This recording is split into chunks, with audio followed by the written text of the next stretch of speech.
Hey everybody, welcome to Hong Strength. My name is Ethan, and today we're going to be going over what's in my gym bag, 2024 Powerlifting Edition.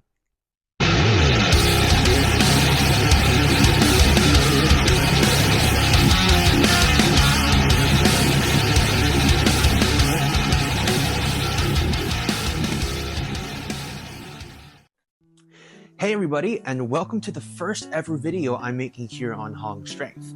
Today we're just going to go over a little bit about what I actually bring when I go to the gym to actually train. If any of you have been to any recreational gym or any kind of commercial gym, and you're relatively new to the gym and you don't necessarily know what to bring to the gym, before I go into the powerlifting specialties of what I bring specifically, I kind of want to first go over some of the things you may want to bring as a general lifter who's just kind of getting out there and not necessarily specializing in any kind of sport in particular. Now, when it comes to general gear, if I was just a recreational lifter and not a power lifter, I would actually tend to favor something more of a minimalist approach. And there are really only a few things that I would bring to the gym to actually complete my goals. Now, of course, the first thing we're going to start off with is just a good water bottle, some kind of thing you can drink out of. I personally just use a Stanley cup. I'm sort of yuppie like that. People like Hydro Flasks or just your standard, I don't know, too many water bottle brands. Some people also like to bring shakers. I personally like to drink stuff like pre-workout before I actually go train, just so that I don't have too much time to just warm up and kind of screw around in the gym before I get to train. And I really make sure I just get there and do my thing beforehand. So yeah, first thing, I would just bring something nice to drink. But yeah. Another thing you might want to consider whenever you're going to a commercial gym just as a recreational gym user would maybe be like a towel or just something small that you can sort of wipe off that sweat with when you're running or doing cardio or doing any heavy lifting that's going to make you burn out. If you go to any like commercial gym, whether it be like an LA Fitness, a Crunch Fitness, or even a Planet, they'll be very hit or miss with these towels. They usually do give them at more of the luxury gyms such as Equinox or like Lifetime, but chances are you'll probably have to bring one of your own if you're one of those very sweat sensitive people like me. And interestingly enough, while I would use these if I were just recreationally lifting, as a power lifter, I found myself sort of gravitating away from these and sort of just letting the sweat flow. Now, the last thing I kind of want to talk about that most people in general really need in any gym setting is what they wear. Now, obviously, everybody knows like you can wear a tank. I'm wearing a Calgary barbell shirt. Shout out Bryce Krosick if you're watching. But something I feel like that isn't talked about quite as much in a lot of lifting circles is the kind of footwear you're wearing. Now, depending on your goals and what you're doing, this may change, but for the average person just looking to build up muscle, we're going to be looking for a shoe with a flat sole. Now, if you're looking for a budget shoe, that would probably be something like a Converse Chuck Taylor, or maybe even like a Nike Blazer or something like that, or a regular Vans. See, the problem is a lot of people tend to wear something like this, running shoes. These are just a pair of Adidas shoes that I got on Kohl's. And what's good about these is that they're very cushiony and they're well designed to be very toe forward. So when you're walking, you feel very comfortable and you feel very on your toes. And that's great for running. The thing is though, when you're at the gym and you're doing things like compound movements like squats, deadlifts, and bench presses, you ideally want some kind of sneaker with a flat sole and grippy surface so that you have a more stable position. That's why flat shoes, such as these are like Lacoste's. I'm not sure exactly what it is. They're not quite as grippy as maybe like a Chuck Taylor or like a Nike Blazer, but even these will still do the actual job. So anyway, yeah, if you're just a recreational gym goer, I would just go with the water bottle, towel, good apparel and footwear, and of course, lastly, just what you listen to. I personally like to listen on these Hesh Evo Skull Candy headphones. As you can see, they're pretty beat up from just the amount of times I use them. But yeah, when it comes to recreational gym lifting, and if I wasn't a power lifter, this is probably the most stuff I would bring. Okay, but now let's get to the juicy stuff, which is of course the specialty gear I use to powerlifting in my training. And hold on, let me open this up. Yeah, you can tell it's like really full, and for a reason. Now, just to go off our tangent about footwear, when it comes to powerlifting, we want to think about what are going to be the best shoes for the squat, the bench, and the deadlift. And I think it's going to be easy to start off with a deadlift actually, because just like what we said earlier, the best shoes you want for a deadlift are going to be with a flat surface, something with a grippy grip like those Vans, like those Converses that are going to really help you on the floor. The thing is with most powerlifters though, usually those do have a very or fairly wide heel to toe drop or thick outsole, so that it's a little bit harder to feel close to the ground, which is why some things like deadlift slippers like the notorious lifts or the newly released advanced shoes are extremely popular among powerlifters, because they tend to be more specialized in actually compressing your feet against the ground and making you really feel like you have a lot of force against the ground. Now for me, my personal shoe of choice are these. These are the Sabo Deadlift Pros, which was released a few years ago. As you can see, it has the word deadlift on the name. Now, why the Sabo Deadlift Pros for the shoes for deadlifting? Well, a few reasons. Number one, I'm a sumo deadlifter. So when it comes to deadlifting, a lot of people may have deadlift slippers, things like the notorious lifts I mentioned earlier, or maybe something like a max barbell. However, when you're thinking about pushing out your feet on the sumo, because those slippers generally don't have very good lateral support, what happens is it feels like your toes are slipping off the side. So if you're a sumo puller, I would highly suggest not grabbing a pair of deadlift slippers or anything like that, just so that your toes really feel like they're really in and firm with the shoe. And I feel like the Sabo Deadlift Pros do a really good job of that. As you can see, the sidewalls here are very nice and firm. And another reason why is, for me at least, and not all lifters prefer this, I like to have a lot of ankle support. I just don't really like having my feet feel naked. I do like how close they get to the ground, but if you notice here, there is a metatarsal strap that you can kind of on for extra support, and that makes my foot feel really, really, really, really stable. Almost too stable if you ask me. And that's really the main reason why. They may not be quite as grippy as, let's say, the notorious lifts, but they do offer a lot more support and stability in my feet in a way that I think those shoes do not. And lastly, it's just a matter of preference. These aren't exactly like super fancy shoes, but I wouldn't exactly say they're like minimalist either. And I'm just not a general fan of things like minimalist or slipper shoes, mostly because from my experience, they feel sort of flimsy. Now, of course, I'm not saying things like the notorious lift shoes or the advanced shoes or even the Vivo barefoot shoes are bad options at all. It's just for my preferences, these work very well, because besides those shoes, really the only other shoes on the market are like wrestling shoes, and these are like a wrestling shoes specially made to deadlift in.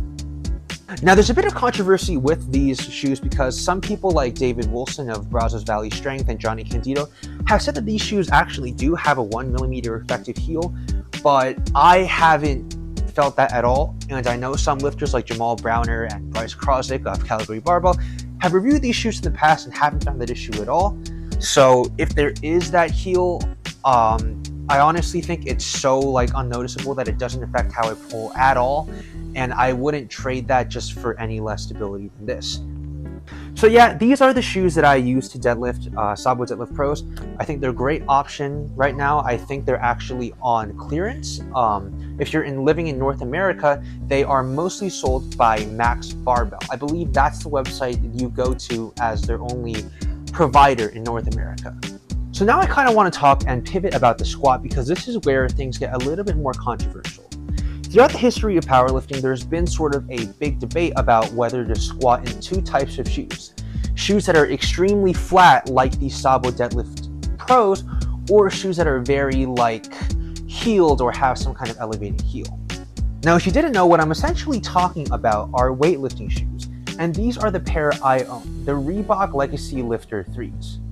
Now, if you don't know what a weightlifting shoe does, essentially unlike the Sabo deadlifts over here, these Reebok Legacy Lifters have an elevated heel up here that basically allows you to get more easy depth if you have poor ankle mobility, such as myself. Now, I used to squat in flats. Actually, I used to squat in just my regular Adidas shoes that I showed you earlier. Because I generally have poor ankle mobility, these kind of shoes do help me quite a bit in actually getting that depth that I wouldn't be able to hit consistently if I didn't have these. Now, who are these kind of weightlifting shoes the best for, however? Well, I would say anybody with poor ankle mobility, or someone who's a close stance squatter, or somebody who's more generally high bar, or any kind of squat variation that gets you close to your quads or moves the moment arm of the squat to your quads as opposed to your hip. Now, if you're a low bar squatter, chances are you're going to be a little bit more hip dominant, but if you have a closer stance and still have somewhat of a hard time getting that ankle mobility to hit that full depth every time consistently, something like this is a great option for you because it's going to let you hit that depth pretty consistently and pretty easily, and it also just looks sick. I mean, how cool is that? Now, one downside about these kind of shoes, whether it be the Sabo Deadlift Pros or the Reebok Legacy Lifters, is their price point. Now, I believe these normally, when they're not on clearance, are $110. That's a lot for a pair of slippers.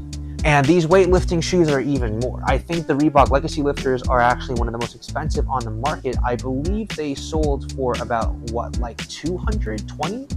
Right now, they are on sale on Reebok's website, but in general, when it comes to stuff like this, price is definitely another thing you want to kind of look out for.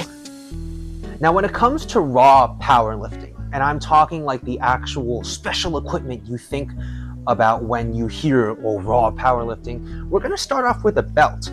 And this is the belt I use, the industry standard, the SBD 13 millimeter lever belt. Now, what exactly does a belt do?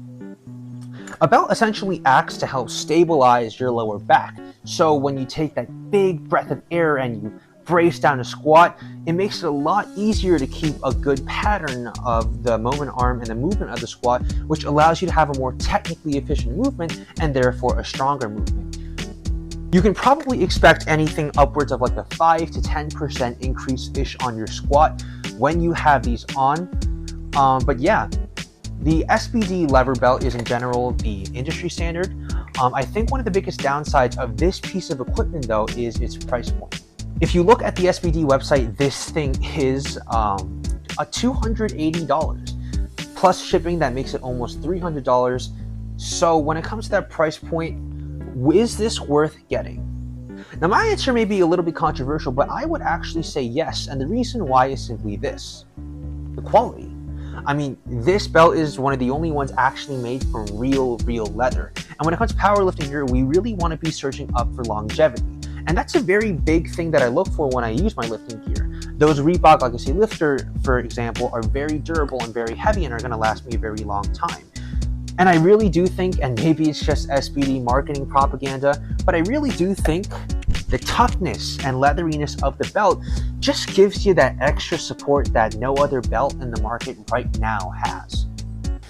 Moving on, we're going to talk about knee sleeves. Now, if you haven't kept up in the powerlifting world, all the rage is about these new kind of stiff type of knee sleeves. What I have is the Inzer Ergo Pros. Now, these are basically made of the same neoprene that all other knee sleeves are made out of and are legal in competition, except these are ridiculously dense. Now, what does that do in terms of actually practicing and helping your squat? If you notice, when I bend, or at least try to bend the knee sleeve, it gets really tight. And what that does is, as you go up to squat, that creates a spring that'll effectively get you out of the hole more effective than just a regular pair of knee sleeves.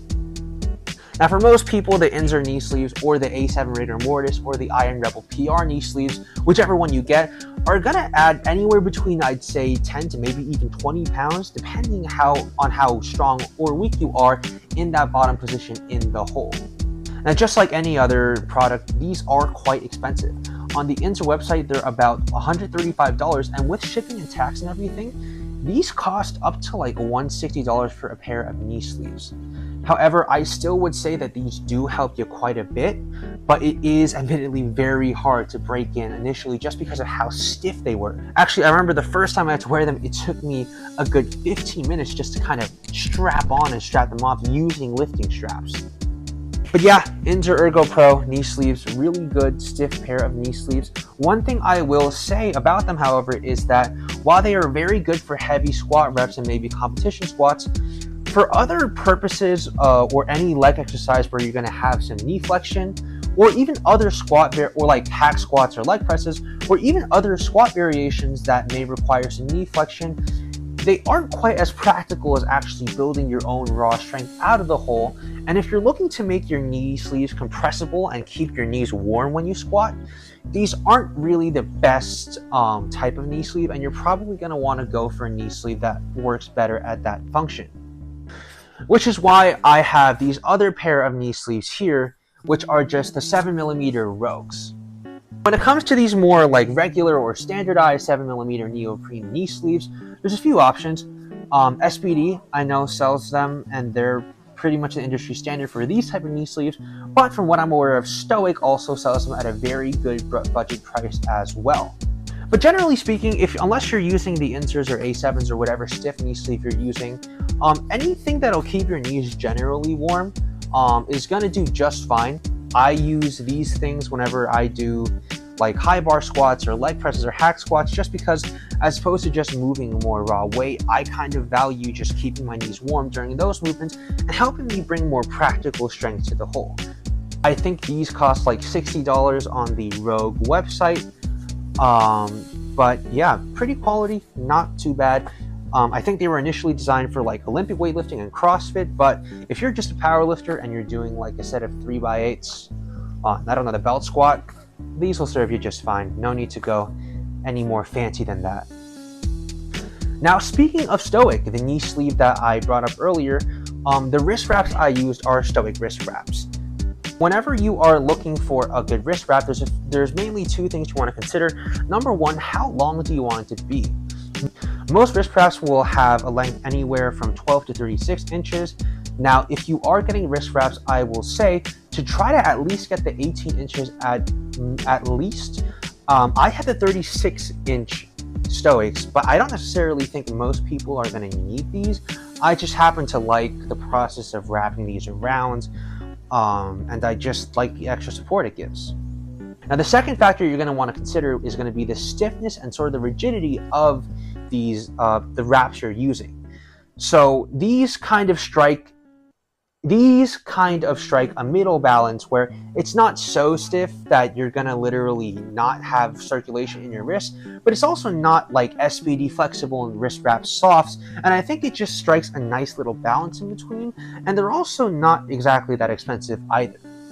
So yeah, wrist wraps, Stoics, really love them. They're a great pair, use them all the time, and have been with me since the beginning of my lifting journey. Next thing I want to kind of talk to you about is just some straps. Obviously in powerlifting, you can't use these in deadlifts during competition. However, if you're doing like off-season work or hypertrophy work and you don't want your grip to be the limiting factor, these are still an awesome option to help you lift that. And in times where your grip is not working, I cut my pinky recently, so it's a time for me. These can be a great substitute for your grip, assuming you can't really use that kind of chalk or whatever it is that you need if your hand is injured, for example. And these are going to help you a lot, whether it be RDLs or like rows or any kind of machine where you are limited by grip. Another example would be like a lat pull down.